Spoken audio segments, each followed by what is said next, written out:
अस्सलाम वालेकुम नाजरीन, तदफीन की तैयारियां मुकम्मल।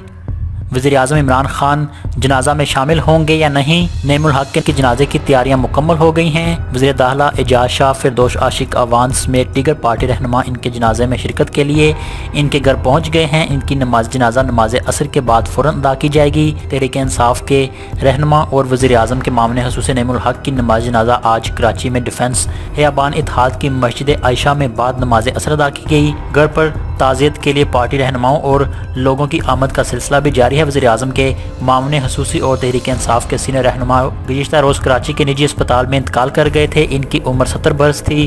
ख़ानदानी ज़राए का कहना है कि नईमुल हक कैंसर के मूजी मर्ज में मुब्तला थे और काफ़ी अरसे से अलील थे। तबीयत बेहतर होने पर वो इस्लामाबाद से कराची मुंतकिल हुए और आगा खान अस्पताल में ज़ेरे इलाज थे। वाज़ेह है कि वज़ीर आज़म इमरान खान बाज़ मसरूफियात की बिना पर नईमुल हक के जनाजे में शिरकत के लिए कराची नहीं जा सके। नईमुल हक के इंतकाल पर वज़ीर आज़म इमरान खान, सदर मुमलिकत डॉक्टर आरिफ अलवी और आर्मी चीफ जनरल कमर जवेद बाजवा समेत रहनुमाओं और अहम शख्सियात ने ताज़ियत का इजहार किया। सदर मुमलिकत डॉक्टर आरिफ अलवी ने अपनी ट्वीट में कहा कि नईमुल हक मेरे करीबी दोस्त, एक अजीम पाकिस्तानी और तहरीक इंसाफ के बानी रुकन थे। वज़ीर आज़म ने अपनी ट्वीट में कहा है कि सबसे पुराने दोस्त नईमुल हक की रखलत पर इनका दिल नहायत शिकस्ता और मोम है।